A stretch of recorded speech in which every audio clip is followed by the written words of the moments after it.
आपका रिकॉर्ड ये रहा है कि जब लोकसभा चुनाव में आपके इलाके में बीजेपी जहां पर बाकी सब जगह पे हार रही थी, आप अपनी कॉन्स्टिट्यूंसी जीत पाए और बड़े अच्छी मार्जिन से आपने जीता वहां पर। मैंने आपका चुनाव प्रचार कवर किया हुआ है। आप हमेशा, आपका एक डायलॉग बड़ा फेमस है कि जो करेगा जात की बात उसको दूंगा मैं एक लात।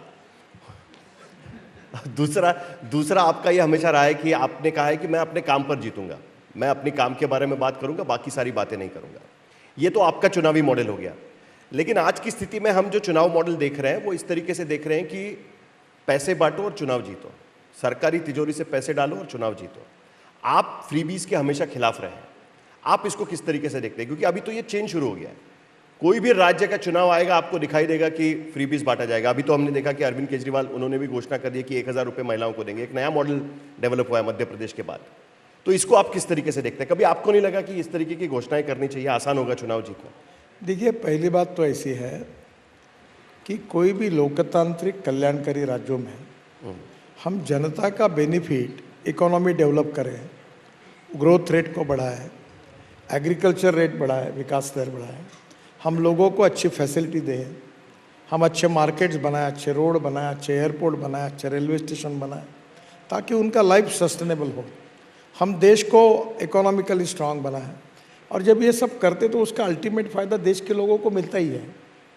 देन स्टैंडर्ड ऑफ लिविंग, जैसे अभी भूटान के प्रधानमंत्री जी ने यूनो में डोमेस्टिक हैप्पी ह्यूमन इंडेक्स की बात की थी।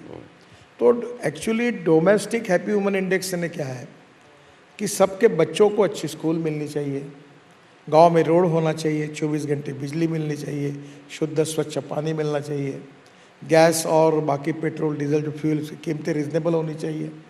और ये सब छोटी छोटी बातों से सुखांक बढ़ता है।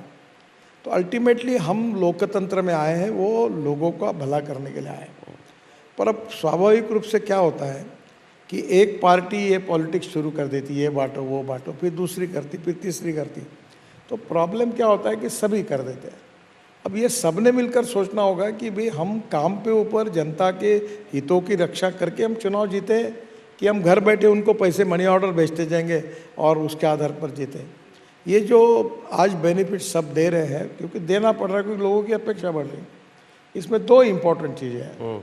एक, लोगों को सोचना होगा कि हमको इमीडिएट बेनिफिट के बजाय लॉन्ग टर्म बेनिफिट जो हमारा है, जिसमें हमारा बेनिफिट है, हमारे शहर का बेनिफिट है, हमारे राज्य का बेनिफिट है, हमारे देश का, हमारे समाज का बेनिफिट है, उसको ले हम वोट देंगे। अब लोगों को छोटे छोटी बातों पर, जब कोई इडली पात्र बांटता है, कोई मिक्सी बांटता है, तो लोग वोट देते हैं। इसलिए लोग जब अपनी व्यूज़ को बदलेंगे तो सुधार होगा। और दूसरी बात मुझे लगती है कि ये जब लोगों में सुधार होगा तो पॉलिटिकल पार्टी में सुधार हो जाता है।